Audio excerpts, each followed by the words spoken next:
só de fim de semana.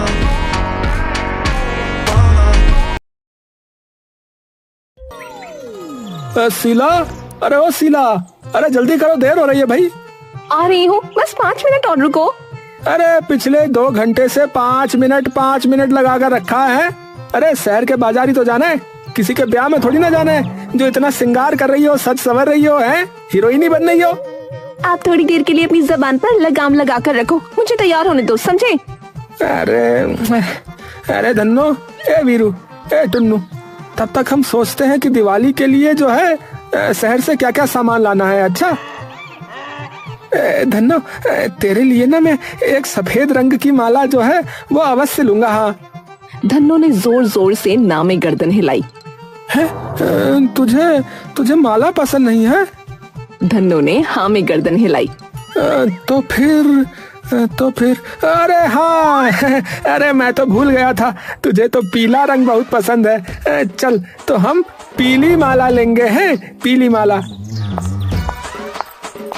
तभी अंदर से शीला तैयार होकर आ गई। देखो जी, मैं कैसी लग रही हूँ? बिल्कुल हीरोइन लग रही हूँ ना? मंगलू जोर जोर से हंसने लगा।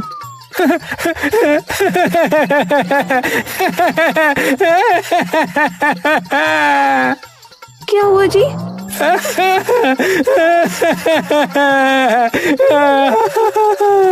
मंगलू ने हंसते हंसते बैठकर अपना पेट पकड़ लिया और 3 गधे शीला को देखकर गोल गोल घूमने लगे।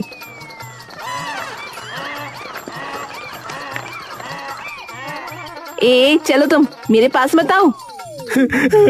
अरे इन्हें क्यों डांट रही है? ये मेरी साड़ी खराब कर देंगे। अरे तू पहले अपना होलिया तो ठीक कर। अरे बिल्कुल वो जो खेला लगता है ना, अरे वो क्या कहते हैं अंग्रेजी में, सर्कस। हाँ, सर्कस की वो जो करवा लग रही है। अरे तुझको देख के तो लोग हंसेंगे पूरे बाजार में। क्यों हंसेंगे? क्या खराबी है मेरे मेकअप में? अरे क्या खराबी है? क्या खराबी है? अरे देख, ये इतना बड़ा बिंदी के बदले तूने बिंदा लगाया। बिंदी है ये, देखो मैंने अपने माथे पर पूरी 10 बिंदी लगाई है। 10 बिंदी लगा के घूम रही है, बिल्कुल बिंदी लगा के बंदरिया लग रही है। अरे हटाओ इन्हें, इतनी 10 क्यों लगा रखी है? ये एक लगा लेती वो ठीक थी। और ये जो नीले रंग की नकली लंबी चोटी लगाई है ना, ये भी हटा ले। नहीं, मैं नहीं हटाऊंगी। मैं इतनी सुंदर लग रही हूँ तो आप मुझसे जल रहे हो। अरे तो तू शहर ऐसे ही चलेगी क्या? हाँ। राम, तो मैं तो तुम्हारे साथ नहीं जाऊंगा। नीली बंदरिया जब ऐसे चलेगी उछल के, तो सब लोग मेरा जो है मजाक उड़ाएंगे उस वक्त। ठीक है, मत जाओ, मैं अकेली चली जाऊंगी। धन्नो, तुन्नू, वीरू, चलो। तीनों गधे शीला के पास से हटकर मंगलू के पास चले गए। अरे देखा, ये भी तेरे साथ नहीं जाना चाहते। ये गधे भी आज तुझसे ज्यादा सुंदर लग रहे हैं। आप ना ज्यादा मत बोलो, मुझे सब पता है, आप सब मिले हुए हो। अरे तुझे जो समझना है समझ। अगर शहर चलना है तो इंसान बनकर चल, हाँ बंदरिया नहीं। शीला ने गुस्से में अपने माथे से सारी बिंदियां निकाली और नीली चोटी भी हटा दी।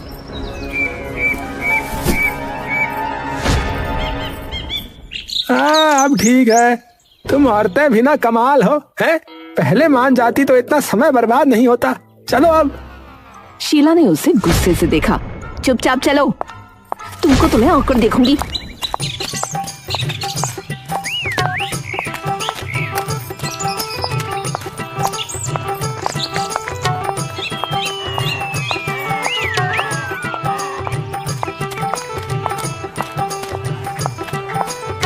शहर के बाजार में।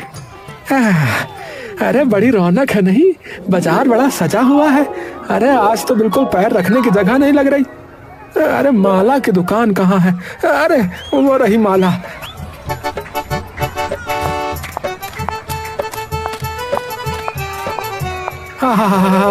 अरे भैया, इतनी सारी मालाएं। अरे ये माला तो बहुत प्यारी है। धन्नो कहाँ गई? धन्नो, तुझे ये पसंद है ना? बोल। धन्नो ने हाँ में गर्दन हिलाई। मालिक, मैं भी पहनूंगा। अरे ओ भाई, अरे इसे बस लड़कियां पहनती है, लड़के नहीं समझे। भाई ये माला कितने की है? भैया ये 100 रुपए की पड़ेगी। सुनो जी, वो 50 रुपए वाली भी अच्छी लग रही है धन्नो के लिए, वो ले लो ना। क्यों नहीं धन्नो, वो भी तो अच्छी है। धन्नो ने हाँ में गर्दन हिलाई। बहुत बढ़िया। भैया एक काम करो, ये जो पीली वाली माला है ना, ये दे दो। एक लाल वाली भी है? अरे लेकिन लाल किसके लिए? अरे धन्नो गधी होकर माला पहनेगी तो मैं भी तो पहनूंगी। वो पीली पहनेगी, मैं लाल। तुम भी तो गधी, मेरा मतलब धन्नो से कम थोड़े ही हो, तुम भी पहन लो। शीला ने उसे घूर कर देखा। चलो चलो आगे चलते हैं, आगे चलते हैं। बहुत सामान आया हुआ है, बहुत बाजार सजा है। इन तीनों के लिए दिवाली के कपड़े भी लेने हैं, खीले भी लेने हैं, बतासे भी लेने हैं, पटाखे भी लेनी है, फुलझड़ियां भी लेनी है। वो सब बाजार घूमने लगे। एक दुकान पर अरे अरे रुको रुको रुको, अरे ये देखो, ये संतरी चमकीली कढ़ाई वाला कपड़ा तो बहुत सुंदर लग रहा है। ये टुन्नू के लिए अच्छा रहेगा। हाँ टुन्नू देख, पहनेगा? टुन्नू ने हाँ में गर्दन हिलाई। समझी, संतरी वाला कपड़ा टुन्नू के लिए और हरा वाला वीरू के लिए ले लो, और इस धन्नो के लिए वो बैंगनी वाला ले लेते हैं। धन्नो ने जोर जोर से ना में गर्दन हिलाई। अरे अरे अरे, इसको बैंगनी पसंद नहीं आ रहा। सफेद ले ले। धन्नो ने ना में गर्दन हिलाई। नीला कपड़ा? धन्नो ने ना में गर्दन हिलाई। तो फिर ये लाल? धन्नो ने हाँ में गर्दन हिलाई। ठीक है ठीक है ठीक है, तेरे लिए लाल रंग का ही लेता हूँ। ये धन्नो भी ना कम नहीं है, गधी है पर फैशन पूरा करेगी। मंगलू ने कपड़े ले लिए। अरे भाई चलो चलो, ये तो हो गया। अब और आगे चलते हैं, देखते हैं क्या क्या आया है। अब आगे क्यों जाना है? इन तीनों के कपड़े तो ले लिए, साड़ी की दुकान तो उधर पीछे रह गई, मुझे साड़ी लेनी है। अरे मेरी भोली शीला है, तू इन कपड़ों से इन तीनों के साइज की पोशाक बनाएगी तो उसमें गोटा भी तो लगना चाहिए, तभी तो पोशाक अच्छी लगेगी। चलो चलो गोटा लेकर आते हैं, चलो। हे भगवान, ये आदमी ना सारा दिन गधों के साथ रह के इन्हें पत्नी से ज्यादा गधों से प्यार हो गया है। मंगलू ने गोटे वाले से गोटा खरीदा। अब तो साड़ी की दुकान पर चलो, या अभी भी कुछ बाकी है? अरे तू तो नाराज हो गई।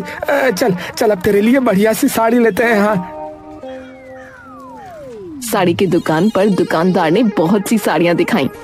ये देखो भाभी जी, बहुत बढ़िया साड़ी है, बहुत बढ़िया काम हुआ है साड़ी पे। हाँ भाभी जी, जहाँ भी पहनकर जाओगी ना, बस आप ही आप दिखाई दोगी। हाँ बाकी सब तो पानी है, आप ही बस तूफानी है, ऐसा लोग कहेंगे। मैं नहीं। हाँ नहीं, ये इतनी खास नहीं है।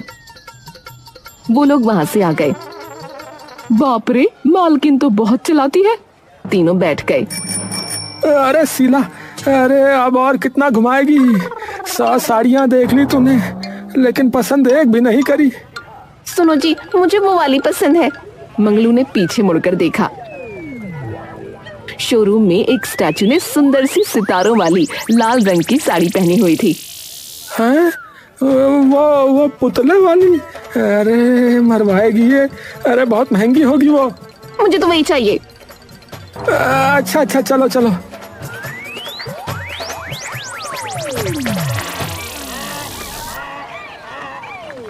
शोरूम के बाहर खड़े होकर वीरू, धन्नो, टुन्नू, तुम लोग यहीं रुको। अच्छा, हम अभी साड़ी लेकर आते हैं। देखो कोई शैतानी मत करना, अच्छे बच्चों की तरह यहीं खड़े रहना।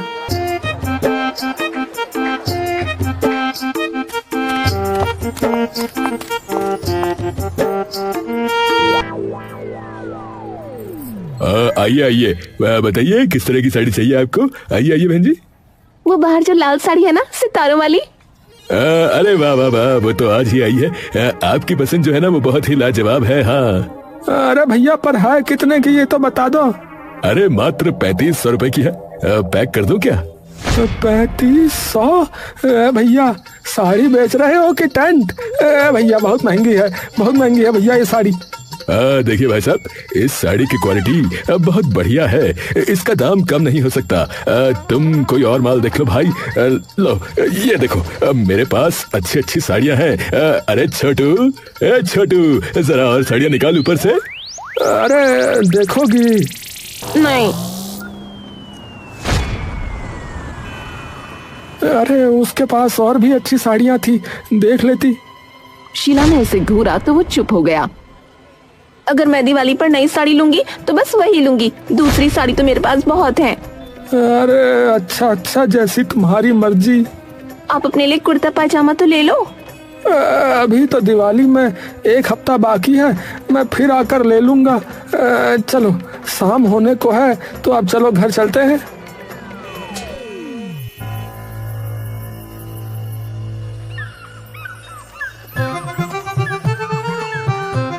अगले दिन आंगन में मंगलू वीरू, धन्नो और टुन्नू के साथ खेल रहा था। अरे ये टुन्नू बहुत शैतान हो गया है? खेल में बेईमानी करता है। चल वीरू, जाकर पकड़ता इसको। अरे बस करो, इनके साथ बच्चे बन जाते हो। हाँ तो क्या हुआ? अरे मेरी उम्र ही बड़ी है, दिल तो वही बच्चे वाला है। अरे वो गीत नहीं सुना, बहुत मधुर, दिल तो बच्चा है जी। दिल तो बच्चा है जी, हाँ थोड़ा कच्चा है जी, ओ धोती के नीचे कच्चा है जी। आपसे तो बस गाना गवा लो। चलो रे तुम तीनों सीधे खड़े रहो, तुम्हारी पोशाक सिलनी है। मुझे ढंग से नाप दे दो, वरना पोशाक छोटी बड़ी हो गई तो मैं ठीक ना करने वाली। भैया चलो चलो, तुम तीनों आराम से अपना नाप दो, फिर तुम्हारे लिए बढ़िया पोशाक बनेगी है। ए वीरू, अपनी गर्दन आगे कर। वो वीरू की गर्दन का नाप लेकर एक कॉपी में लिखती है। खुशनसीब हो तुम तीनों, तीनों की पसंद की पोशाक बनेगी। यहाँ तो 2 साल में एक साड़ी मांगी, वो भी ना मिली। शीला तू ऐसे ताने मत दे। 2 साल? हे भगवान, अभी 2 महीने पहले अपनी मौसी के बेटे के ब्याह में नई साड़ी ली थी तूने, हाँ भूल गई? 2 महीने? 8 महीने के 2 महीने बनाना कोई आपसे सीखे। मंगलू ने गधों को देखा और गधों ने मंगलू को। अब किसी ने मुझे तंग किया ना तो मैं तुम लोगों की पोशाक न सिलूंगी, समझे? अरे बाप रे बाप। तीनों गधे भी जाकर कोने में बैठ गए।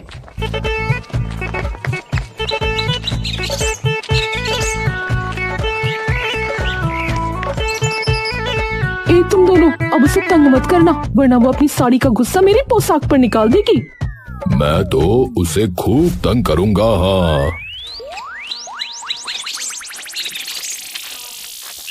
टुन्नू भागकर सिलाई मशीन के पास रखे लाल कपड़े को लेकर भागने लगा।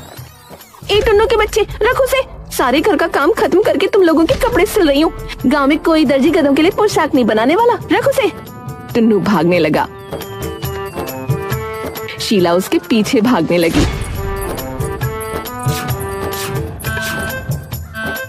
तभी धन्नो आ गई। धन्नो पकड़ो से, ये तेरा कपड़ा लिए भागे जा रहा है, खराब हो जाएगा। धन्नो ने टुन्नू का रास्ता रोक के कपड़ा ले लिया। टुन्नू तू ना मानेगा। धन्नो ने उसे एक लात मारी। धन्नो सही किया तूने, ये आदमी लोग प्यार की बात समझते ही नहीं। शीला कपड़े सिलने लगी।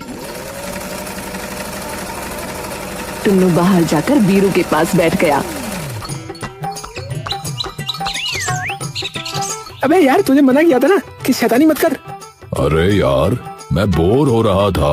मालकिन बहुत बोलती है सारा दिन, चिक चिक चिक चिक चिक चिक। अरे टुन्नू, तू जरा ये तो सोच कि मालिक ने अपनी बीवी को उसकी पसंद की साड़ी नहीं दिलाई यार, और ना ही खुद के लिए नए कपड़े लिए, बस हमारे लिए लेकर आए। बताओ। हम तो उनके बच्चे जो हैं भाई। अरे ये मालकिन ना चिक चिक जरूर करती है, बस दिल की बहुत अच्छी है। गांव का दर्जी हमारी पोशाक नहीं बना रहा तो देख, घर का काम करके खुद बना रही है। तभी धन्नो आकर बैठ गई।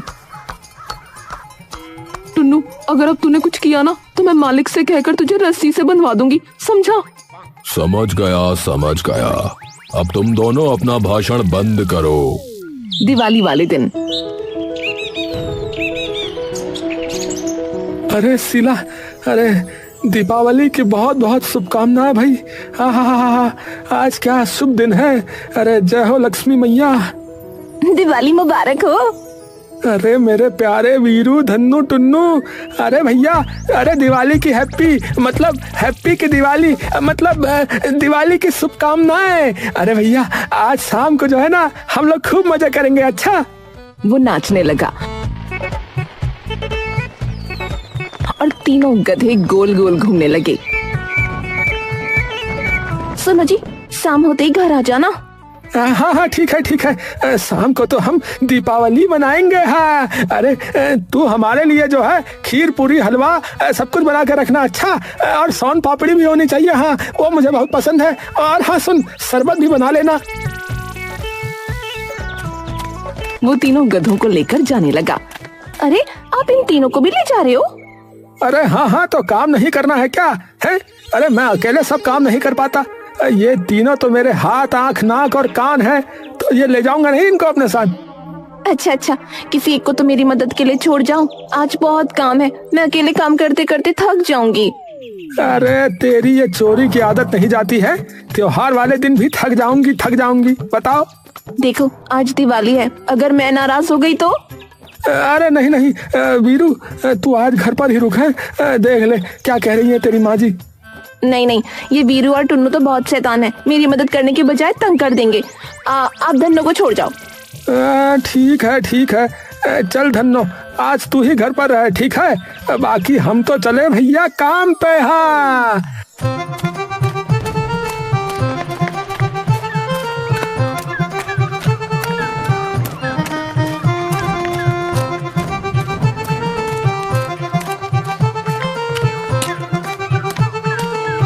अरे रारा रघुवीर भैया, दीपावली की शुभकामनाएं।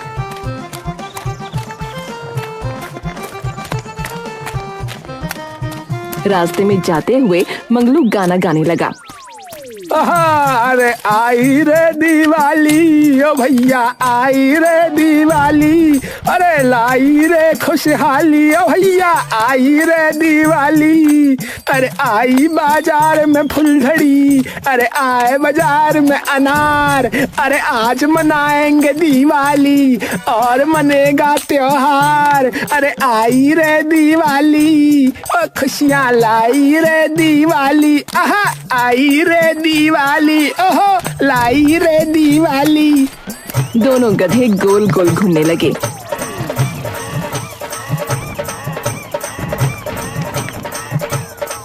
अरे क्या बात है? अरे कुछ अच्छा गा दिया क्या हमने? अरे बहुत अच्छा गा दिया क्या? मैंने कुछ ज्यादा ही सुमधुर गा दिया क्या? है बहुत अच्छा सुर लग गया क्या मेरा, जो तुम रास्ते में ही नाचने लगे ऐसे हैं, ठुमक के? हैं टुन्नू आज बड़ा ही अच्छा दिन है यार, बड़ा मजा आ रहा है यार ऐसे नाचने में। हाँ भाई, मुझे तो सुबह से ही मजा आ रहा है। हा। अरे आपस में ही बातें कर रहे हो? चलो आज तो धन्नो भी नहीं है, काम खत्म करके समय पे घर भी जाना है? चलो जल्दी करते हैं। भैया आई रे दिवाली, ने।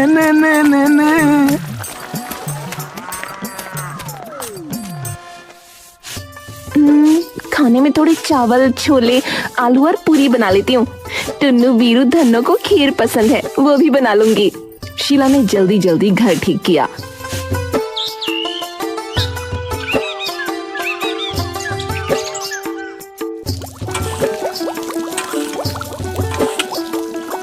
खाना बनाया, खाने का तो हो गया, अब रंगोली बनाती हूँ। शीला दरवाजे के पास और आंगन में रंगोली बनाती है। दिए कहाँ रखे हैं?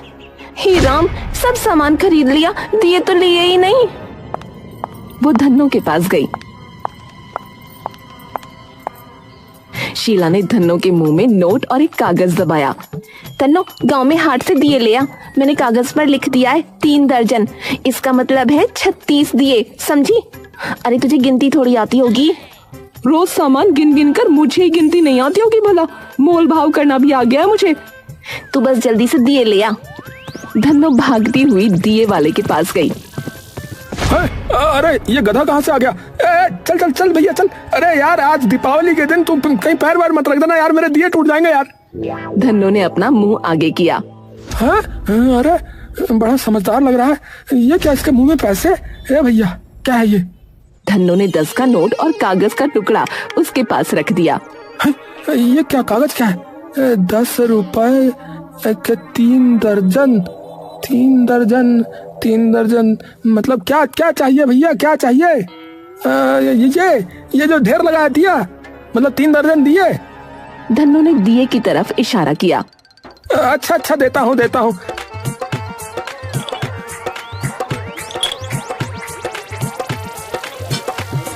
अरे भैया आजकल क्या जमाना आ गया है? इंसानों से ज्यादा समझदार गधे हो गए हैं।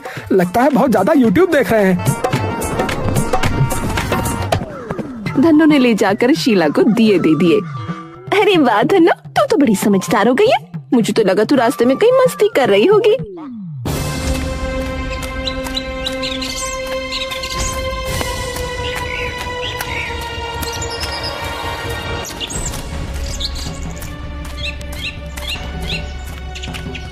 एक आदमी मंगलू के पास आया। अरे भैया, ए भैया, तुम्हारे पास 2 गधे हैं। मेरा बहुत सा काम अटका हुआ है। बैलगाड़ी बनवाई थी, वो नहीं आई भैया। अरे माफ करना भैया, आज तो जो है त्योहार का दिन है। मुझे अपना काम खत्म करके जो है जल्दी घर जाना है?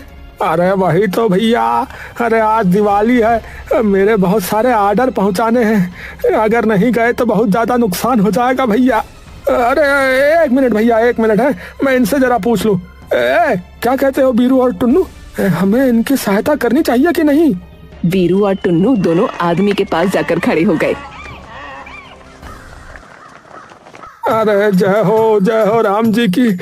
भैया तुम्हारे गधे तो बहुत समझदार निकले। अरे ये हम इंसानों से ज्यादा भावुक हैं और किसी को परेशान नहीं देख पाते। पर जो है इनको बेचारों को थोड़ा सा प्यार और दुलार चाहिए होता है, वो मिल जाए फिर देख लो, दुनिया तुम्हारे ऊपर कुर्बान कर देंगे ये।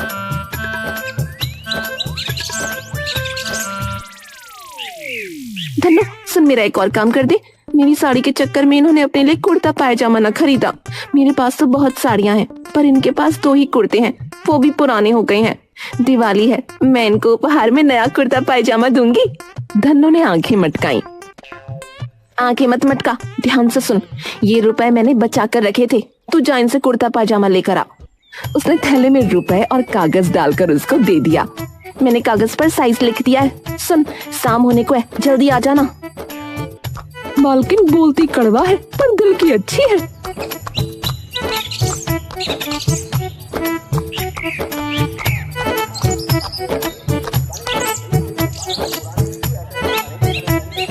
है बड़े साइज का पीला कुर्ता पायजामा है। अरे रुपए कितने हैं? 20, ये हो गए 50 और ये हो गए 100। पैसे तो ठीक है, चलो ठीक है, देता हूँ। शीला ने घर सजा लिया और खुद भी तैयार हो गई। तभी धन्नो आ गई। सुगर तू आ गई। वाह, कुर्ता पायजामा तो बड़ा सुंदर है, ये देखेंगे तो खुश हो जाएंगे। चला तुझे भी तैयार कर दूं। शीला ने धन्नो को लाल कपड़े पहनाए, माला पहनाई। रास्ते में अरे तुम दोनों मस्ती थोड़ा कम करो और जल्दी जल्दी चलो, नहीं तो शीला जो है वो नाराज हो जाएगी। हाँ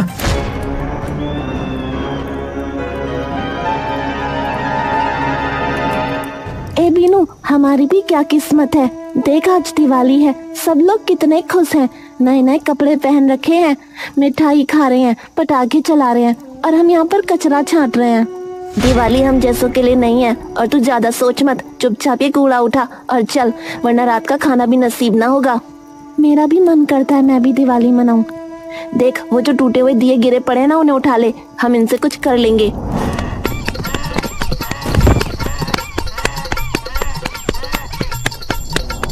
अरे बेटा, अरे तुमको लगी तो नहीं? अरे ये दोनों तो आज कुछ ज्यादा ही मस्ती के मूड में है। दिवाली का नशा सा चढ़ा हुआ है इन पर। मैं ठीक हूँ। चल राजू उठ, जल्दी जल्दी कूड़ा उठा, वरना हमें आज भूखा रहना पड़ेगा। ये दिए तो बिल्कुल टूट गए, अब मैं दिवाली कैसे मनाऊंगा? अरे बेटा, तुम ऐसा क्यों बोल रहे हो? हम तो कूड़ा बीनने वाले लोग हैं, हम दिवाली कहाँ मनाते हैं। लेकिन आज राजू का बहुत मन था कि वो भी आप लोगों की तरह दिवाली मनाए, पर ये दिए तो बिल्कुल ही टूट गए। चलते हैं। अरे सुनो बेटा, सुनो। अरे सुनो, तुम दोनों जो है मिठाई खाओगे? मिठाई। दोनों बच्चे एक दूसरे की शक्ल देखने लगे। दोनों ने नाव में गर्दन हिलाई। अच्छा ये लो 10 रुपए है, तुम दोनों रख लो। है हम कूड़ा बीनने वाले हैं, भिखारी नहीं है। अगर हमारे नसीब में दिवाली मनाना होता तो आज हमारी ये हालत ना होती। अरे बेटा ऐसा नहीं बोलते। दिवाली जो है वो दीपों का त्योहार है, खुशी का त्योहार है, हर्षोल्लास का त्योहार है बेटा। चलो चलो तुम एक काम करो, आज तुमको खुशी मिलनी चाहिए। आज तुम दोनों जो है वो मेरे साथ मेरे घर पर चलो, वहाँ जो है हम सब मिलकर दीपावली मनाएंगे। क्या कहते हो बच्चों, चले? नहीं तुम चली लो, चलो चलो। शाम हो गई, ये तीनों अब तक ना आए। शीला और धन्नो दरवाजे पर बैठ गए। पता नहीं कहाँ रह गए। अंधेरा होने को है, पूजा करनी है। मैंने कहा भी था आज जल्दी घर आना, पर मेरी सुनता कौन है।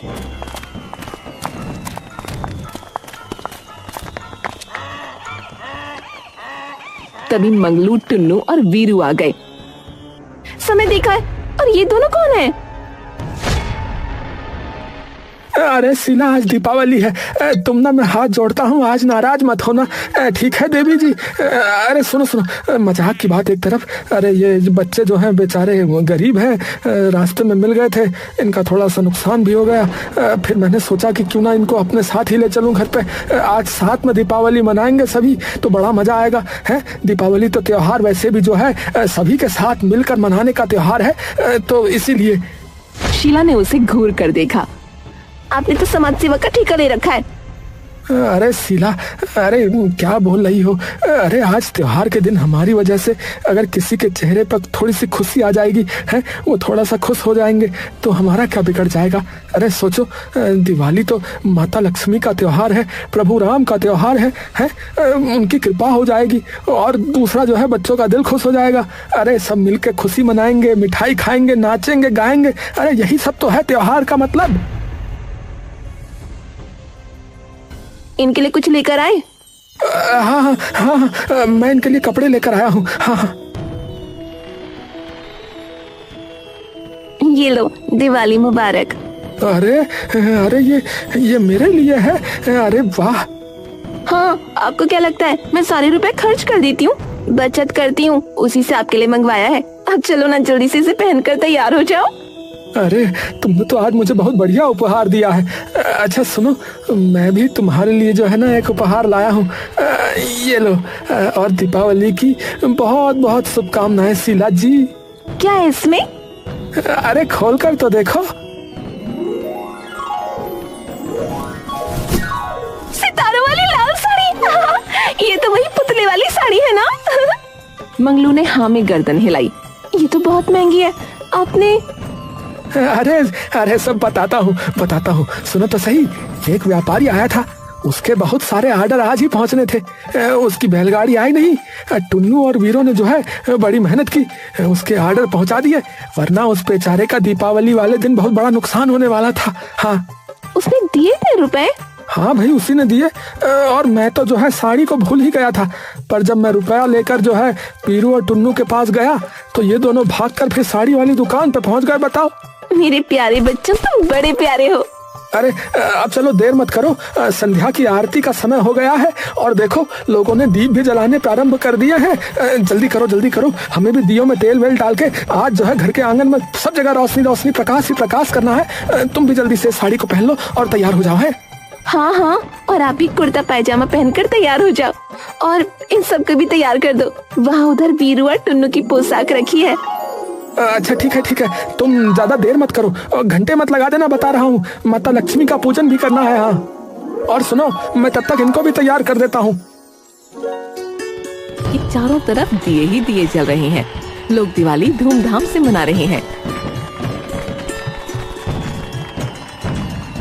मंगलू ने खुद तैयार होकर सबको भी तैयार किया। अरे मालिक, मैं तो राजकुमार बन गया।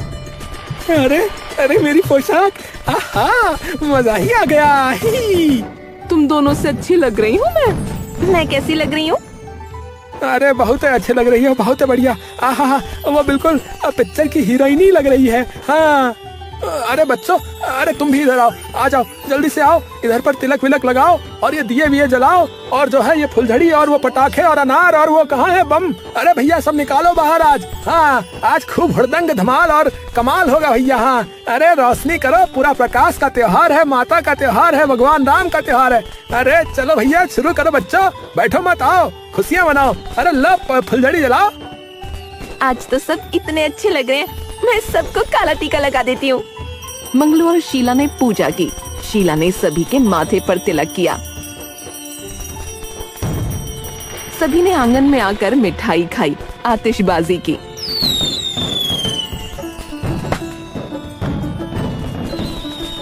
अरे बाप रे, अनार जला रहा है ये बच्चा।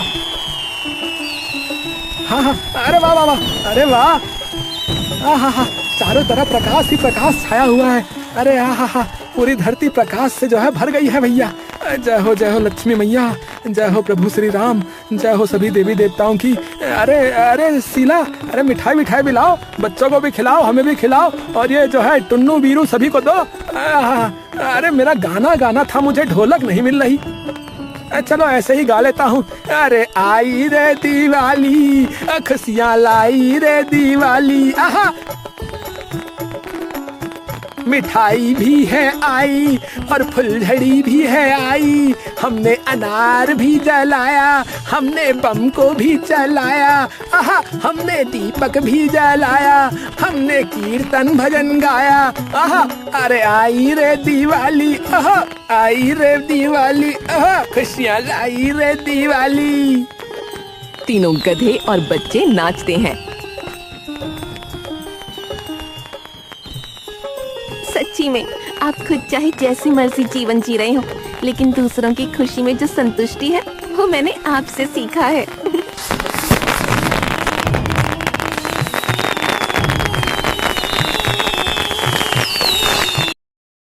Só de um fim de semana. Só de um fim de semana.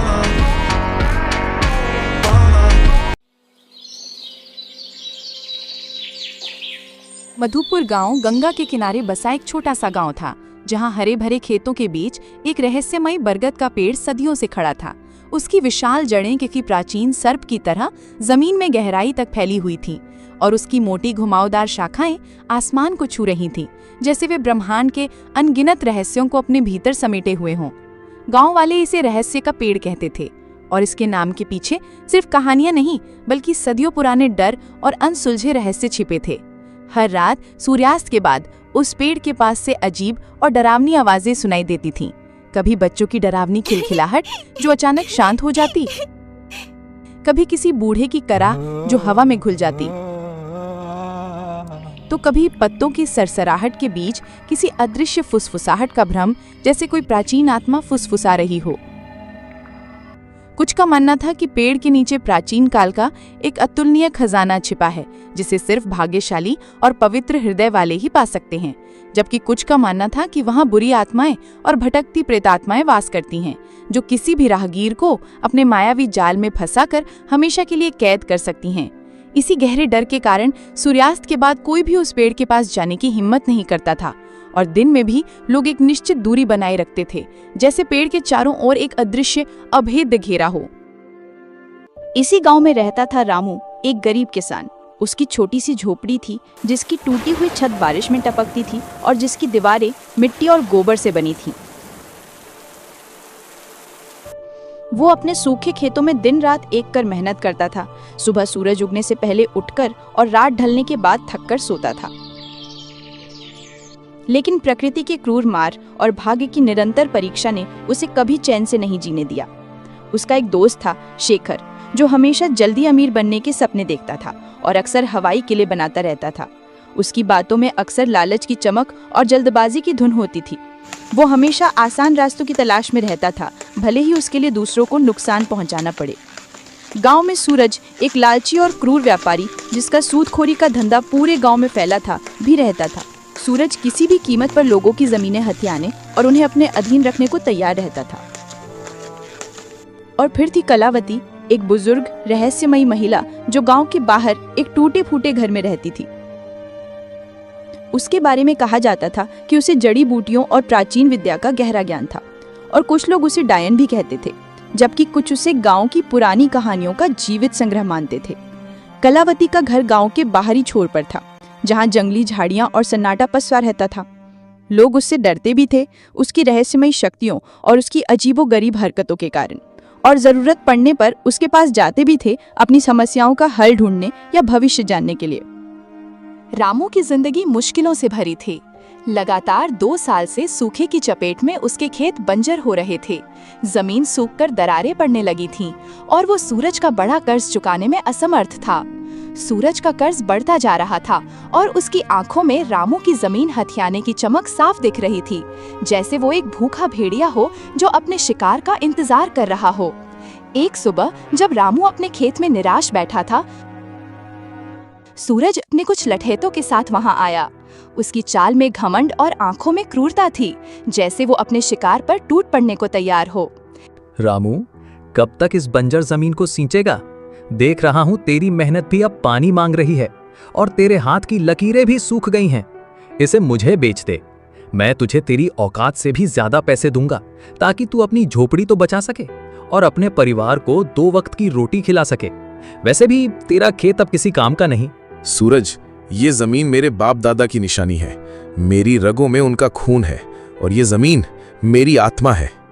ये सिर्फ मिट्टी नहीं, मेरा वजूद है। मैं इसे नहीं बेचूंगा। चाहे कितनी भी मुसीबत आए, मैं अपनी आखिरी सांस तक इसके लिए लड़ूंगा। ठीक है, लेकिन याद रख, गरीबी और भूख तुझे झुकाएगी। जब भूख नाचती है तो जमीर भी बिक जाता है और इंसान अपने सिद्धांतों को भी भूल जाता है। वह अपने लठैतों के साथ चला गया, लेकिन उसकी आंखों में एक अजीब सी खतरनाक चमक थी, जैसे उसने कोई बहुत बड़ी गुप्त योजना बना ली हो। रामू जानता था कि सूरज सिर्फ धमकी नहीं दे रहा था, बल्कि वह अपनी बात पर अटल था और कुछ बड़ा करने की फिराक में था।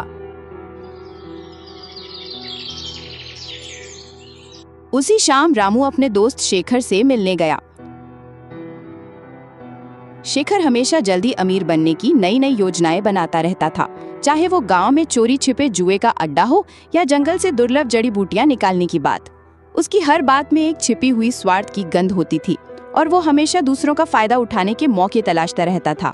रामू, सुना है ना, रहस्य के पेड़ के नीचे एक पुराना खजाना छिपा है। गांव वाले सदियों से यही कहते आए हैं और मुझे लगता है कि इस बार ये सच है। मुझे एक पुराना नक्शा मिला है जिस पर कुछ अजीब प्रतीक बने हैं। अगर हम उसे ढूंढ लें तो सारी गरीबी खत्म, हम राजाओं की तरह रहेंगे।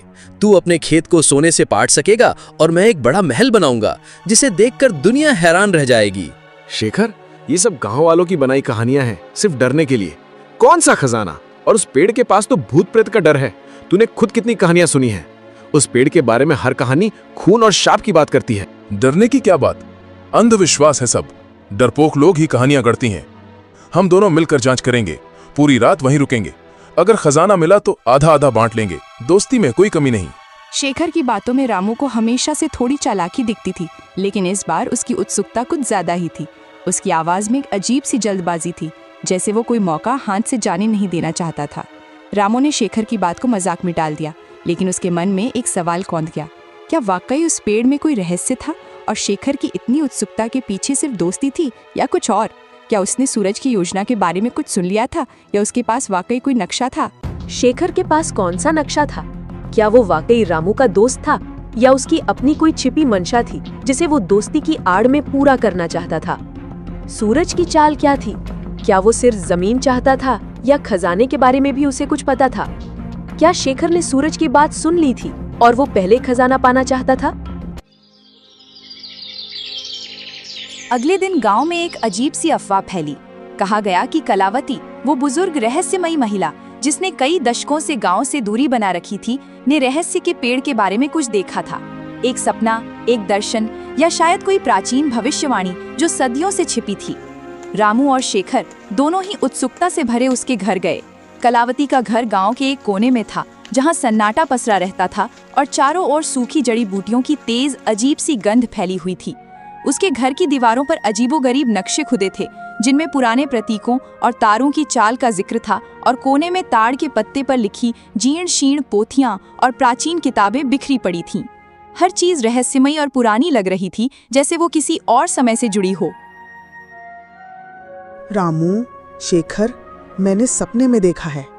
उस बरगद के नीचे एक प्राचीन खजाना है जो केवल सच्चे दिल वाला पा सकता है।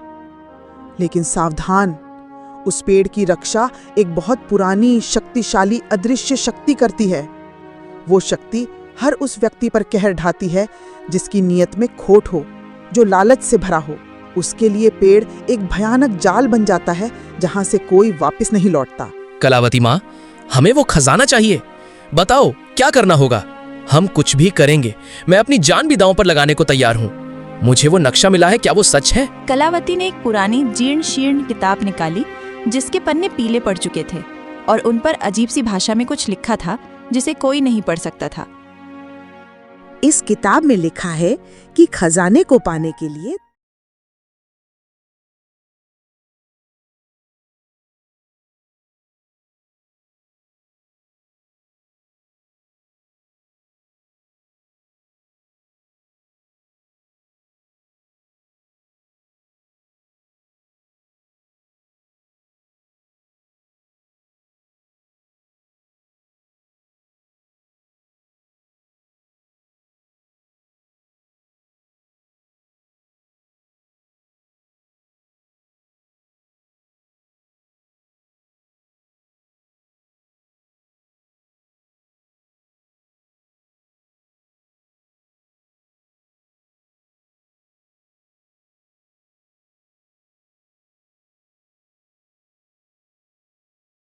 तीन चीजें चाहिए: साहस, विश्वास और बलिदान। लेकिन रास्ता धोखे और मायाजाल से भरा है। हर कदम पर परीक्षा होगी, हर मोड़ पर जाल बिछे होंगे जो तुम्हारी आत्मा को परखेंगे। उसने एक पन्ना दिखाया जिस पर एक जटिल प्रतीक बना हुआ था जो शेखर के नक्शे पर बने प्रतीक जैसा ही था। ये प्रतीक हमें सही रास्ता दिखाएगा, लेकिन इसे समझना आसान नहीं। ये सिर्फ उन्हीं के लिए है जो इसे समझने के योग्य हैं। जो इस प्रतीक को समझेगा वही पहला कदम उठा पाएगा। उसने फिर वो पन्ना छिपा लिया। रामू को कलावती की बातों पर पूरी तरह यकीन नहीं हुआ। उसे लगा कि कलावती कोई खेल खेल रही है या उसे भ्रमित कर रही है। उसने पूछा, कलावती माँ, तुम्हें ये सब कैसे पता? क्या तुम हमें बेवकूफ बना रही हो या तुम हमें अपने किसी जाल में फंसाना चाहती हो? ये सिर्फ कहानियां हैं या कुछ और? रामू, सच्चाई को जानने के लिए साहस चाहिए और मुझ पर विश्वास करने के लिए भी। अगर तुम तैयार हो और तुम्हारी नीयत साफ है तो आज रात हम पेड़ के पास जाएंगे। वहां तुम्हें पहला संकेत मिलेगा, एक ऐसा संकेत जो तुम्हें बताएगा कि तुम सही रास्ते पर हो या नहीं, और तुम्हारे सामने पहली पहेली आएगी। कलावती ने फिर से उस पन्ने पर हाथ रखा जिस पर प्रतीक बना था, और एक पल के लिए उसकी आंखों में एक अजीब सी चमक आई, जैसे वो कोई गहरा रहस्य छिपा रही हो या वो खुद उस रहस्य का हिस्सा हो। रामू को लगा कि उसने कुछ और भी छिपाया है, कुछ ऐसा जो इस कहानी को पूरी तरह बदल सकता है। क्या कलावती शेखर के नक्शे के बारे में जानती थी? कलावती की बातों में कितनी सच्चाई थी? क्या वो वाकई खजाना ढूंढने में मदद करना चाहती थी या उसका कोई और मकसद था? क्या वो कोई रहस्य छिपा रही थी, और अगर हाँ तो क्यों? क्या वो इस खजाने के बारे में पहले से जानती थी या वो इस पेड़ से जुड़ी किसी प्राचीन परंपरा का हिस्सा थी? शेखर का नक्शा कितना सही था? रामू, शेखर और कलावती ने रात को पेड़ के पास जाने की योजना बनाई।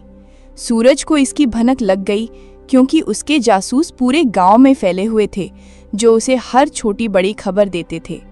वह चुपके से उनके पीछे चल दिया। उसकी नीयत खजाने पर थी और वह किसी भी कीमत पर उसे हासिल करना चाहता था, भले ही उसे किसी की जान लेनी पड़े। रात के अंधेरे में बरगद का पेड़ पहले से कहीं ज्यादा डरावना लग रहा था। उसकी विशाल जड़ें सांपों की तरह जमीन पर फैली हुई थीं, जो अंधेरे में और भी भयानक दिख रही थीं, और उसकी मोटी शाखाएं आसमान को छू रही थीं, जैसे वे डरावने हाथ हों जो उन्हें अपनी ओर खींच रहे हों या उन्हें फाड़ने को तैयार हों। हवा में साई साई की एक अजीब सी आवाज़ थी, जैसे पेड़ खुद कोई रहस्य फुसफुसा रहा हो या किसी अदृश्य आत्मा की कराह हो, और पेड़ की शाखाएं मानो जीवित होकर हिल रही थीं, जैसे वे उन्हें अंदर आने से रोकना चाहती हों या उन्हें चेतावनी दे रही हों। रामू का दिल जोर जोर से धड़क रहा था। उसे अपनी माँ की सुनाई डरावनी कहानियाँ याद आ रही थीं, जिनमें पेड़ आत्माओं का घर था और उसकी जड़ें नरक का रास्ता।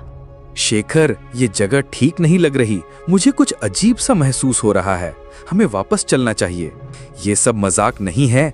यहाँ कुछ अदृश्य शक्ति है जो हमें अंदर नहीं जाने देगी। अरे अब पीछे नहीं हटना, खजाना हमारे सामने है। सोचा था कि तू बहादुर है रामू।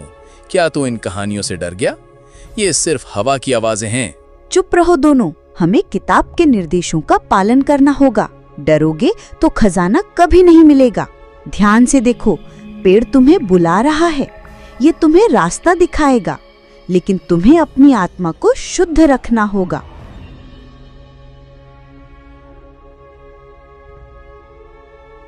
कलावती ने अपनी जीर्ण शीर्ण किताब खोली और एक पुराना जटिल मंत्र पढ़ा, जिसकी भाषा किसी को समझ नहीं आ रही थी, लेकिन उसकी गूंज दिल को कंपा रही थी।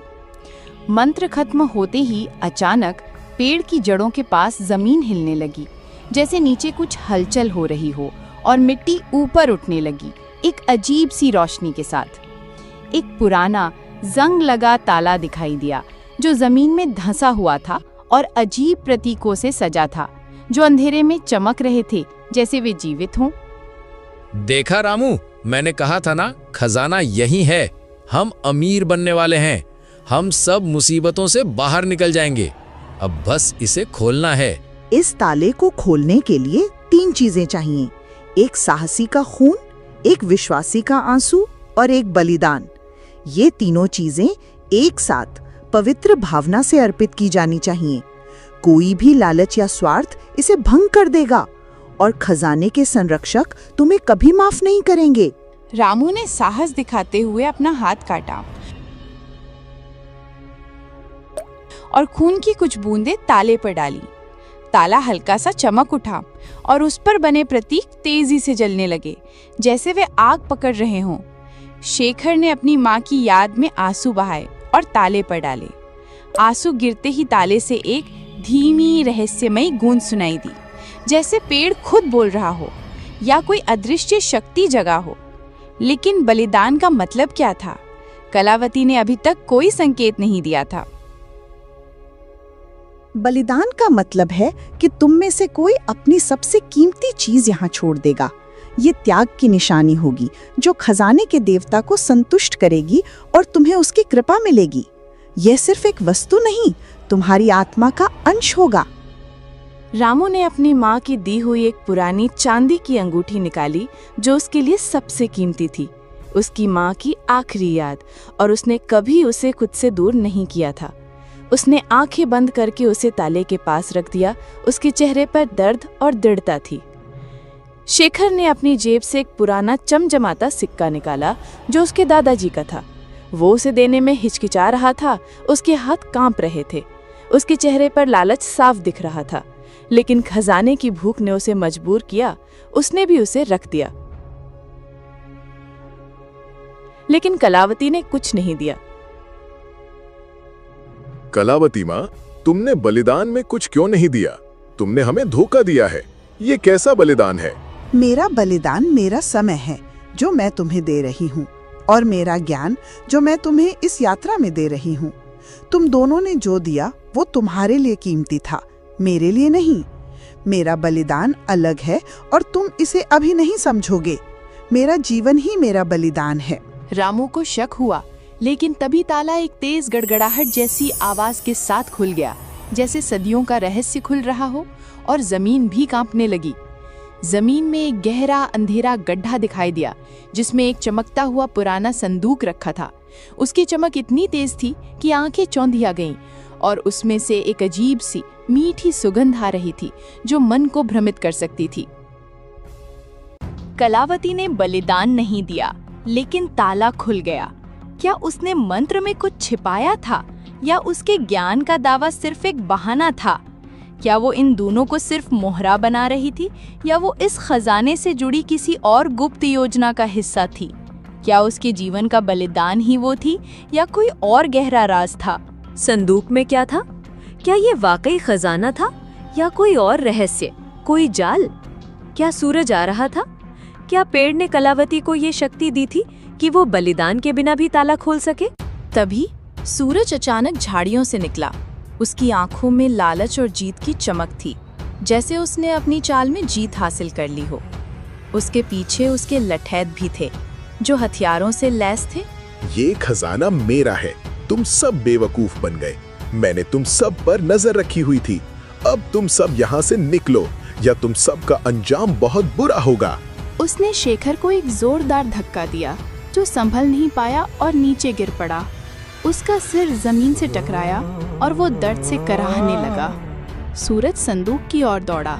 उसकी सांसें तेज हो रही थीं और उसकी आंखों में सिर्फ धन की चमक थी। वो कुछ भी देखने को तैयार नहीं था, लेकिन जैसे ही उसने संदूक को छुआ, एक तेज नीली रोशनी निकली जैसे बिजली कड़क रही हो, और सूरज एक भयानक चीख के साथ बेहोश होकर गिर पड़ा। उसका शरीर तेजी से कांपने लगा। उसके लठैत भी डर कर भाग गए। अपनी जान बचाने के लिए उन्होंने अपने हथियार भी वहीं छोड़ दिए।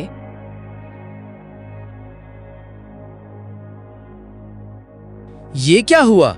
ये संदूक तो शापित है। ये तो भूत प्रेतों का काम है।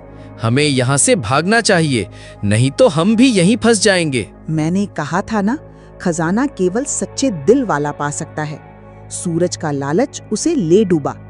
ये सिर्फ एक चेतावनी थी जो सच्चे खजाने की ओर इशारा कर रही थी। ये संदूक केवल अयोग्य लोगों को दूर रखता है और उन्हें सबक सिखाता है। रामू ने संदूक को छूने की कोशिश की, लेकिन कलावती ने उसे रोका। रुको रामू, ये संदूक असली खजाना नहीं है। ये सिर्फ एक रक्षक है जो अयोग्य लोगों को दूर रखता है। असली खजाना पेड़ की जड़ों में और भी गहराई में छिपा है। हमें एक और परीक्षा देनी होगी, एक ऐसी परीक्षा जो तुम्हारी आत्मा की गहराई को परख लेगी और तुम्हें अपने सबसे गहरे डर का सामना करना होगा। सूरज ने चुपके से पीछा किया और खजाने पर कब्जा करने की कोशिश की, लेकिन वह खुद धोखे का शिकार हो गया। यह संदूक सिर्फ एक जाल था, एक परीक्षण जो लालचियों को दूर रखता था और उन्हें गहरा सबक सिखाता था। असली खजाना क्या था? कलावती को ये सब कैसे पता था? क्या वो पेड़ की रक्षा करने वाली शक्ति का हिस्सा थी या वो खुद कोई गुप्त ज्ञान रखती थी? अगला परीक्षण क्या था और क्या रामू उसे पास कर पाएगा? क्या उस संदूक में कोई और रहस्य छिपा था? कलावती ने अपनी जीर्ण शीर्ण किताब से एक और मंत्र पढ़ा जो पहले वाले से भी ज्यादा जटिल और पुराना था, और उसकी आवाज में एक अजीब सी गूंज थी। मंत्र खत्म होते ही पेड़ की जड़ों से एक छोटा सा चमकीला पौधा निकला जिसके फूल सुनहरे थे और उनसे एक दिव्य मनमोहक सुगंध आ रही थी जो मन को शांत कर रही थी। ये फूल सामान्य फूलों से बिल्कुल अलग थे। वे हवा में तैर रहे थे जैसे वे इस दुनिया के न हों, और उनकी चमक अंधेरे में रास्ता दिखा रही थी जैसे वे स्वयं प्रकाश हों। ये फूल अमर हैं। इन्हें बेचकर तुम अपनी गरीबी खत्म कर सकते हो, लेकिन केवल वही इन्हें ले सकता है जिसका दिल साफ हो और जिसमें कोई लालच ना हो। जो इन्हें लालच से छुएगा वो इन्हें खो देगा और उसे कभी सुख नहीं मिलेगा, बल्कि उसे भयानक परिणाम भुगतने पड़ेंगे। रामू ने एक फूल उठाया और उसे शांति और खुशी महसूस हुई। फूल उसके हाथ में चमकने लगा और उसकी चमक रामू के चेहरे पर एक अजीब सी रोशनी ला रही थी, जैसे वह स्वयं प्रकाशित हो गया हो। शेखर ने भी एक फूल लिया, लेकिन उसका फूल उसके हाथ में आते ही मुरझा गया और फिर धूल में बदल गया। शेखर के चेहरे पर निराशा और क्रोध साफ दिख रहा था और उसकी आंखों में भयानक दर्द था। ये क्या हुआ?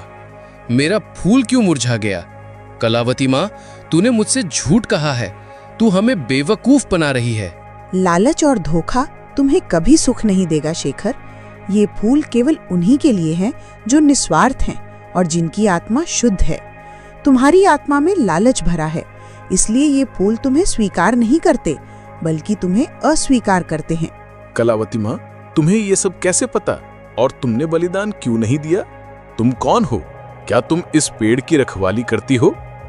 रामू, मैंने तुम्हें रास्ता दिखाया। मेरा बलिदान मेरी सच्चाई थी। मेरा विश्वास था कि तुम इसे ढूंढ सकते हो, और तुम में वो सच्चाई थी। मैं इस पेड़ की संरक्षक नहीं हूँ, लेकिन मैं उन प्राचीन ज्ञान की रखवाली करती हूँ जो इस खजाने तक पहुँचाते हैं। मेरे पूर्वज इस पेड़ और इसके रहस्य के बारे में जानते थे, और उन्होंने ये ज्ञान पीढ़ी दर पीढ़ी सौंपा है। मैं इस ज्ञान की अंतिम कड़ी हूँ। उसकी आंखों में एक चमक थी, जैसे वो कुछ और भी छिपा रही हो, कोई गहरा रहस्य जो रामू अभी नहीं समझ सकता था, लेकिन जिसे जानने का समय आ गया था। कलावती ने असली खजाने का रहस्य पहले ही जान लिया था, लेकिन उसने रामू और शेखर को सिर्फ आधा सच बताया। क्या वो अपनी पहचान छिपा रही थी? क्या वो इस ज्ञान का उपयोग किसी और उद्देश्य के लिए कर रही थी? या वो इस खजाने से जुड़ी किसी और बड़ी शक्ति का हिस्सा थी? क्या वो कोई प्राचीन रहस्यमयी समाज से संबंध रखती थी, जिसकी जिम्मेदारी इस खजाने की रक्षा करना थी? शेखर को गुस्सा आ गया। उसने सोचा कि कलावती उसे बेवकूफ बना रही है और वह अकेला ही सारे फूल हड़पना चाहती है। उसने रामू से कहा, रामू, ये कलावती माँ हमें बेवकूफ बना रही है। सारा खजाना वो खुद लेना चाहती है। ये सब उसका नाटक है। हमें यहाँ से भागना चाहिए। शेखर ने कलावती पर हमला करने की कोशिश की। उसकी आंखों में गुस्सा और लालच साफ दिख रहा था। वो तलवार की तरह कलावती की ओर लपका, लेकिन तभी पेड़ की शाखाएं तेजी से हिलने लगी और एक अजीब सी डरावनी आवाज गूंजी, जैसे पेड़ खुद बोल रहा हो या किसी अदृश्य शक्ति ने आवाज दी हो जो शेखर को चेतावनी दे रही थी। शेखर डर के मारे पीछे हट गया। उसका शरीर कांप रहा था और उसके हाथों से तलवार छूट गई, जैसे वो जल रही हो। शेखर, तू मेरा दोस्त है, फिर भी तुझ में इतना लालच है। कलावती माँ सही कह रही है, खजाना सच्चाई का है, लालच का नहीं। तूने मेरी दोस्ती का भी अपमान किया है और अब इस पवित्र स्थान को भी अपवित्र कर रहा है। शेखर ने अपनी गलती मानी, लेकिन उसकी आंखों में लालच अभी भी था, एक ऐसी भूख जो मिटने का नाम नहीं ले रही थी, जैसे वो उसके खून में समा गई हो। उसने चुपके से एक और सुनहरा फूल तोड़ने की कोशिश की, इस बार और तेजी से। उसने सोचा कि कोई उसे देख नहीं रहा। उसने फूल तोड़ लिया और भागने की कोशिश की, लेकिन जैसे ही वो गांव की ओर भागा, फूल उसके हाथ में जलने लगा और फिर राख में बदल गया। एक अजीब सी ऊर्जा ने उसे पीछे धकेला और वो जमीन पर गिर पड़ा। उसके शरीर में भयानक दर्द होने लगा और उसे लगा कि उसकी आत्मा जल रही है। शेखर ने रामू और कलावती को धोखा देने की कोशिश की, लेकिन उसका लालच उसे ले डूबा। पेड़ ने खुद उसे सजा दी, ये दिखाते हुए कि प्रकृति कभी लालच का साथ नहीं देती और उसके नियम बहुत कठोर होते हैं। क्या शेखर फिर से कोई साजिश रचेगा? क्या पेड़ की शक्ति उसे सबक सिखाएगी या उसे हमेशा के लिए बांध लेगी? क्या सूरज के लठैट वापस आएंगे और इस बार उनका क्या इरादा होगा? पेड़ का क्रोध कितना भयानक हो सकता है। जैसे ही शेखर जमीन पर पड़ा था, दर्द से कराह रहा था। सूरज, जो अभी भी बेहोश पड़ा था, धीरे धीरे उठने लगा। उसकी आंखों में बदला लेने की आग थी, जो पहले से कहीं ज्यादा भयंकर थी, और उसके चेहरे पर एक भयानक मुस्कान थी। उसने रामू को देखा, जिसके पास अभी भी चमकीला सुनहरा फूल था, और उसकी आंखों में ईर्ष्या साफ झलक रही थी। तो ये है असली खजाना, मैं इसे नहीं छोड़ूंगा, ये मेरा है, अब कोई मुझे रोक नहीं पाएगा। उसने रामू पर हमला किया। उसके हाथों में पत्थर था, वह रामू को मारना चाहता था, लेकिन इस बार कलावती तेजी से आगे आई। उसकी चाल में एक अजीब सी फुर्ती थी, जैसे वो हवा में तैर रही हो। उसने एक और मंत्र पढ़ा और पेड़ से कुछ विशाल जड़ें निकली, जिन्होंने सूरज को जकड़ लिया, जैसे वे उसे निगलने को तैयार हों, और उसकी चीखें हवा में गूंजने लगी। सूरज चीखने लगा, उसकी आवाज जंगल में गूंजी, लेकिन वह हिल नहीं पा रहा था। लालच तुम्हें हमेशा अंधेरे की ओर ले जाएगा सूरज। ये पेड़ तुम्हें तब तक नहीं छोड़ेगा जब तक तुम अपने पापों का प्रायश्चित नहीं कर लेते और अपनी नियत साफ नहीं कर लेते। प्रकृति कभी अन्याय का साथ नहीं देती और वो अपने संरक्षकों की रक्षा करती है। रामू ने सूरज को देखा और उसे दया आ गई। उसने कलावती से कहा, कलावती माँ, इसे छोड़ दो, इसे एक मौका दो, शायद ये अपनी गलती समझ जाए और सही रास्ते पर लौट आए। कलावती ने अपनी आंखें बंद की और जड़ें धीरे धीरे ढीली पड़ गईं। सूरज उठा, उसका चेहरा पीला पड़ गया था और उसकी आंखों में डर और पछतावा था। वो जानता था कि उसने क्या खो दिया था और पेड़ ने उसे क्या सबक सिखाया था। वो बिना एक शब्द कहे भागा उसकी परछाई अंधेरे में खो गई, जैसे वो कभी था ही नहीं। क्या सूरज सच में बदल गया था या वो फिर से कोई चाल चलेगा? क्या ये खजाना रामू के जीवन में शांति लाएगा या और मुश्किलें? क्या कलावती अब अपना अंतिम रहस्य उजागर करेगी और क्या उसके जाने का समय आ गया था? जैसे ही सूरज भागा, कलावती रामू की ओर मुड़ी। उसकी आंखों में अब कोई रहस्य नहीं था, बल्कि एक गहरी शांति और ज्ञान था, जैसे उसने अपना जीवन भर का कर्तव्य पूरा कर लिया हो। उसके चेहरे पर एक अजीब सी चमक थी जो पहले कभी नहीं दिखी थी। रामू, अब समय आ गया है कि मैं तुम्हें अपना अंतिम रहस्य बताऊं। मैं सिर्फ एक जड़ी बूटी बेचने वाली रहस्यमयी बुजुर्ग महिला नहीं हूं। मैं इस बरगद के पेड़ के प्राचीन संरक्षकों में से एक हूं। मेरे पूर्वज सदियों से इस खजाने और इसकी शक्ति की रक्षा करते आए हैं। ये खजाना सिर्फ भौतिक धन नहीं है, बल्कि ये जीवन का संतुलन है, प्रकृति की शक्ति का प्रतीक।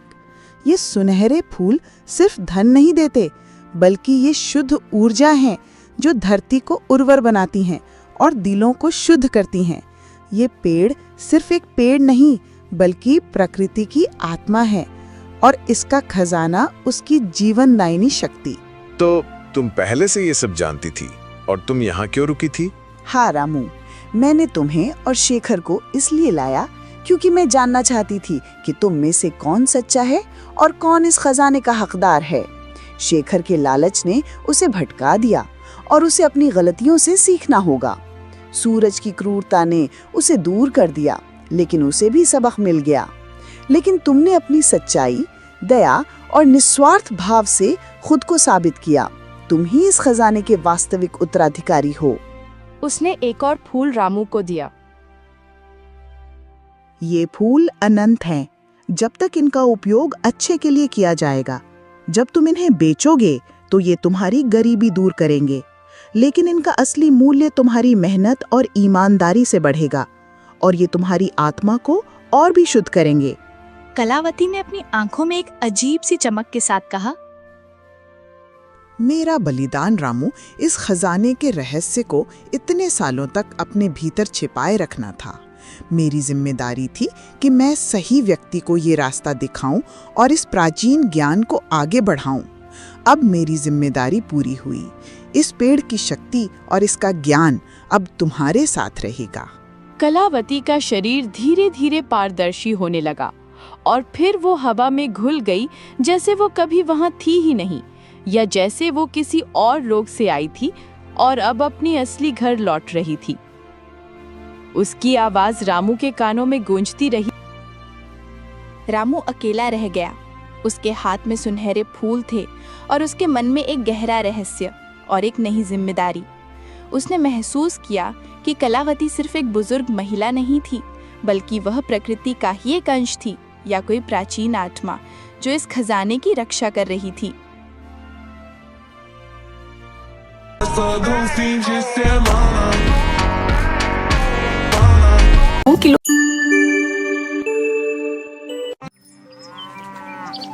रूपापुर का रहने वाला मंगलू बहुत ही गरीब परिवार से था। वो पढ़ाई लिखाई में भी बहुत कमजोर था। अगर वो किसी चीज में माहिर था तो वो था दिन भर बस खेलना कूदना। अपना सारा समय वो मोहल्ले के लड़कों के साथ कंचे खेलने में बिता देता। मंगलू की इस आदत से उसकी माँ बहुत परेशान थी।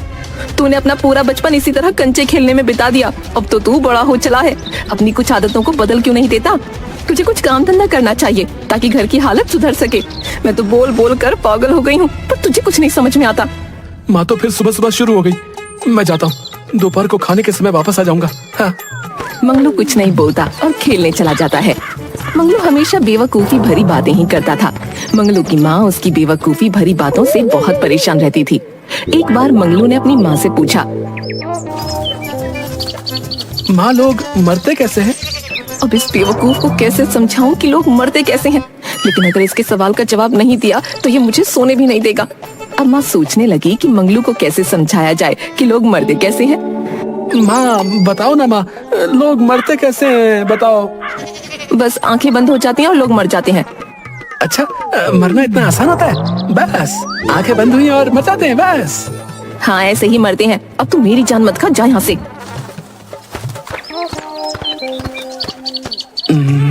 मुझे भी एक बार मरकर देखना चाहिए। कैसा लगता है?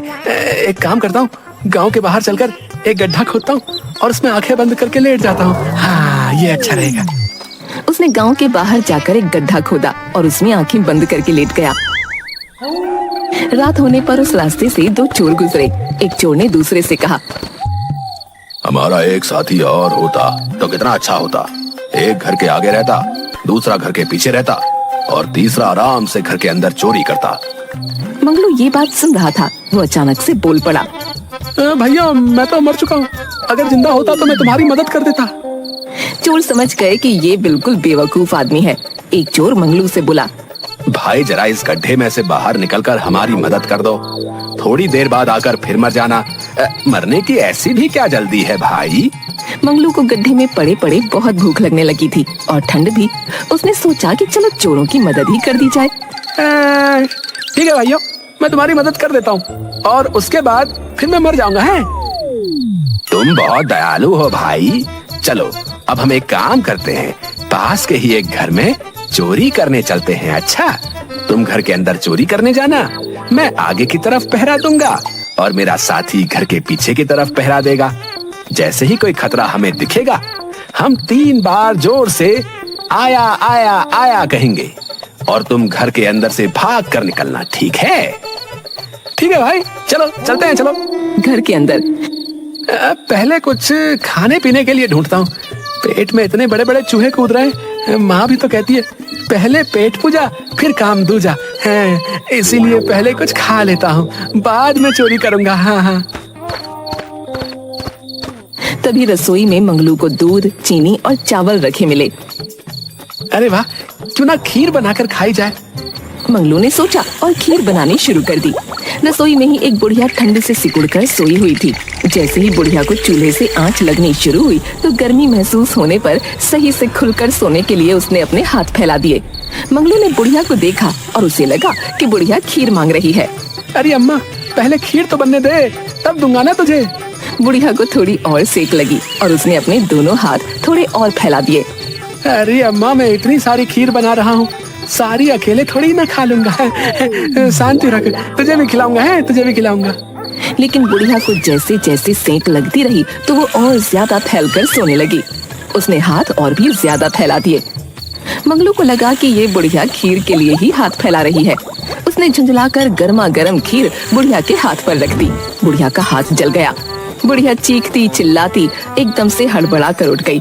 हाय रे मोरी मैया, मैं तो मर गई। ये क्या किया तूने? हाथ जलाकर मारेगा क्या? बुढ़िया के चिल्लाने की आवाज सुनकर सब लोग उठ गए और मंगलू पकड़ा गया। अरे अरे, मुझे पकड़कर क्या करोगी? असली चोर तो बाहर है। मुझे तो बहुत भूख लगी थी, मैं तो अपने लिए खीर बना रहा था। इस तरह मंगलू ने अपने साथ साथ असली चोरों को भी पकड़वा दिया। बड़ी मुश्किल से मंगलू की माँ ने उसे इस मुसीबत से बचाया। घर जाकर मंगलू की माँ ने उसे खूब डांट लगाते हुए कहा, कब तक तू दिन भर ऐसे ही मोहल्ले के आवारा लड़कों के साथ कंचे खेलेगा? अब तो तू बड़ा हो गया है और हट्टा कट्टा भी है, तो कोई नौकरी क्यों नहीं करता? कब तक ऐसे घर बैठे बैठे मुफ्त की रोटियां खाएगा? ठीक है माँ, तुम अगर यही चाहती हो तो अब मैं ऐसा ही करूँगा। मैं कल सुबह ही नौकरी की तलाश में दूसरे गाँव के लिए निकल पड़ता हूँ। तो मुझे रास्ते में खाने के लिए कुछ दे देना है। क्यों दे दूं तुझे? रोटियां बांट देना, मैं गुड़ या नमक से खा लूंगा। अच्छा, घर में सिर्फ नमक है, ना गुड़ है ना आटा। एक काम करती हूँ, तुझे कागज में नमक बांध कर देती हूँ। जब ज्यादा भूख लगे तो नदी से पानी लेकर नमक घोल कर पी लेना। ठीक है माँ, घर में जो है वही दे दो। मंगलू अगले दिन नौकरी की तलाश में दूसरे गांव के लिए निकल पड़ा। मंगलू ने आधा रास्ता ही तय किया था कि उसे भूख लग गई। वो एक कुएं के पास ठहरा और अपने थैले से नमक निकाल कर बैठ गया। माँ के दिए हुए नमक को देखकर उसे लगा जैसे उसके हाथ में बहुत सारी रोटियां हैं और वो कहने लगा, 1 खाऊं, 2 खाऊं, 3 खाऊं कि सारे खा लूं? लेकिन अगर सारे खा लूंगा तो फिर आगे क्या करूंगा? एक काम करता हूँ, एक अभी खा लेता हूँ और बाकियों को संभाल कर पोटली में रख लूंगा और फिर आगे की यात्रा में एक एक करके धीरे धीरे मजे लेकर खाऊंगा। संयोग से उस कुएं में परियां रहती थीं। मंगलू की खाने वाली बात सुनकर वो घबरा गईं। उन्हें लगा कि वो उन परियों को खाने की बात कर रहा है। कुएं के अंदर एक परी बाकी परियों से बोली, अरे ये कौन सा दानव आ गया जो हमें खाने की बात कर रहा है? खाने की बात, मुझे तो ये समझ ही नहीं आ रहा कि इसे पता कैसे चला हम परियां इस कुएं में रहती हैं। हमें जल्दी कुछ करना होगा वरना ये तो हमें सबको खा जाएगा। हाँ, हम एक काम करते हैं, पहले तो हम सब बाहर चलकर इससे विनती करते हैं कि ये हमें ना खाए। डर के मारे वो सारी परियां कुएं से बाहर आईं और मंगलू से विनती करने लगीं। हे महामानव, हम सब आपके हाथ जोड़ते हैं, आप हमें मत खाओ। हम आपको एक जादुई घड़ा देंगे, उस घड़े से आप जो भी मुराद मांगेंगे वो पूरी हो जाएगी। मंगलू हैरानी के साथ उन परियों को देख रहा था, क्योंकि उसने आज से पहले कभी परी नहीं देखी थी। मंगलू को कुछ समझ आता इससे पहले ही परियों ने वो जादुई घड़ा उसके पास रखा और वापस कुएं में चली गईं। मंगलू ने जादुई घड़ा लिया और फिर वापस अपने घर आ गया। घर पहुंचकर, माँ मैं आ गया। तुम इतनी जल्दी वापस कैसे आ गए? सुबह तो तुम गए थे ना, अभी तो दोपहर भी खत्म नहीं हुई। मुझे पता था तुम कुछ नहीं कर सकते हो। माँ मेरी बात तो सुनो। और ये हाथ में क्या मिट्टी का घड़ा लेकर आ रहे हो? क्या करूँ मैं इसका? अपने सर पर मारूं या तुम्हारे सर पर? माँ तो मेरी बात सुनो पहले, उसके बाद जिसके सर पर भी मारना है उसके सर पर मार लेना। उसने अपनी माँ को परियों वाली बात बताई। माँ ये सुनकर हैरान थी। क्या तुमने इस जादुई घड़े को आजमा कर देखा? नहीं माँ, मैंने तो इसे नहीं आजमाया, मैं तो इसे लेकर सीधा तुम्हारे पास आ गया। चलो पहले हम परियों द्वारा दिए गए उस जादुई घड़े को आजमा कर देखते हैं, ये काम भी करता है कि नहीं। चलो पहले इच्छा तुम ही पूरी करवाओ इस घड़े से। क्या चाहिए तुम्हें? मैं क्या मांगू? मुझे तो बहुत जोरों की भूख लगी है, रोटी और गुड़ मांग लेता हूँ। बेवकूफ, अगर ये सच में जादुई घड़ा है तो हम रोटी और गुड़ क्यों खाएंगे? तुम इससे बहुत सारे पकवान मांगो। हाँ माँ, हाँ तुम बिल्कुल सही कह रही हो माँ, यही अच्छा रहेगा। हे जादुई घड़े, हमें बहुत ढेर सारे पकवान दे दो। इतना कहते ही उनके सामने तरह तरह के पकवान थालियों में सज गए। दोनों ने उस रात स्वादिष्ट भोजन, वो भी पेट भर कर खाया। माँ ये तो सच में जादुई घड़ा है और इतना स्वादिष्ट भोजन तो आज तक मैंने कभी नहीं खाया। हाँ, अब हमारे दिन बदल जाएंगे। मैं कल इस जादुई घड़े से ढेर सारा धन मांग लूंगी और फिर हम दोनों अमीर हो जाएंगे। मंगलू की माँ ने उस जादुई घड़े से ढेर सारा धन मांगा और दोनों अमीर हो गए। मंगलू की माँ बहुत खुश थी, लेकिन उसके मन में डर था कि गांव वाले उसके बेटे से उनके अमीर होने का राज न उगलवा लें। तभी मंगलू की माँ को एक तरकीब सूझी। वो बाजार गई और ढेर सारे बताशे खरीद लाई। फिर घर के छप्पर पर चढ़कर उनकी बारिश करने लगी। छप्पर से बताशे की बरसात देखकर मंगलू खूब खुश हुआ और खुशी से नाचता हुआ, माँ माँ तुम कहाँ हो? देखो हमारे घर की छप्पर से बताशों की बारिश हो रही है, जल्दी आओ। अरे ये माँ भी कहाँ चली जाती है? मैं पहले खूब सारे बताशे खाता हूँ और थोड़े बताशे माँ के लिए भी इकट्ठे कर लेता हूँ। हाँ, मंगलू को ऐसा लगा उस घड़े की वजह से ऐसा हो रहा है। उसने ढेर सारे बताशे खाए। अमीर बनने के बाद मंगलू व उसकी माँ के रहने के तौर तरीके भी बदल गए, जिसे कुछ ही दिनों में गांव के लोगों ने भांप लिया। गांव के बिरजू से खिरजू मिलता है। खिरजू, तुमने एक बात गौर करी क्या? क्या बात है बिरजू भाई, बताओ मुझे भी। तुम किस बारे में बात कर रहे? कुछ दिनों से मंगलू और उसकी माँ के रहन सहन के तरीके में बदलाव आया भैया। हाँ भाई, ये बात तो मैं भी गौर कर रहा हूँ। पहले वो मंगलू कैसे फटे कपड़े पहन कर घुमा करता था, सिर्फ नीचे एक जांघिया पहने रहता था, पर अब देखो भैया जांघिया भी पजामा हो गया है और ऊपर कमीज भी आ गई। हाँ भाई खिरजू, सही कह रहे हो तुम। अब तो मैं मंगलू की माँ को गांव की मंडी से सब्जी के साथ साथ फल भी खरीदते देखता हूँ। क्या कहा, फल? हाँ भाई सही सुना तुमने, फल। पहले तो रोटी भी नहीं खाने को मिलती थी, हमारे घर से बचा हुआ खाना लेकर जाती थी उसकी माँ, और अब देखो नए कपड़े, सब्जी, फल। और तो और एक दिन तो मैंने उसे गांव के हलवाई बंसीधर की दुकान से जलेबी रसगुल्ला खरीदते भी देखा था भैया। क्या कहा, जलेबी रसगुल्ला? भाई मैंने तो न जाने कितने महीने से नहीं खाया जलेबी रसगुल्ला। पिछली बार मुखिया जी के घर उनके पिताजी के श्राद्ध में खाया था। धीरे धीरे ये बात गांव में आग की तरह फैल गई। गांव के लोग सोचने लगे कि अचानक ये इतने अमीर कैसे हो गए। गांव के कुछ लोग मंगलू की माँ के पास गए और पूछने लगे आखिर उन लोगों के पास इतने सारे पैसे कहाँ से आए। मंगलू की माँ ने कुछ नहीं बताया, तो उन्होंने सोचा चलो सीधा मूर्ख मंगलू से ही पूछ लिया जाए। एक दिन मौका मिलते ही गुरु, खिरजू और गांव के कुछ लोगों ने मंगलू को बुलाया और उससे पूछा, अरे भाई मंगलू, जरा हमारी बात तो सुनो, इधर आओ भैया हमारे पास। हाँ चाचा बोलिए, क्या बात है? मंगलू, आजकल तुम्हारे रंग ढंग कैसे बदल गए भैया? हमें भी तो बताओ भैया, कोई खजाना हाथ लग गया क्या तो? तुम्हारे या तुम्हारी माँ के?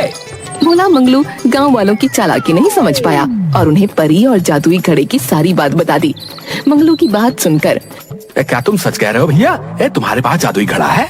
और नहीं तो क्या चाचा, क्या मैं झूठ बोल रहा हूँ? वो सब जानते थे कि मंगलू बेवकूफ है, लेकिन कभी झूठ नहीं बोलता। नहीं नहीं, हमारा ये मतलब ना है। हम जानते हैं कि तुम हमेशा सच बोलते हो भैया।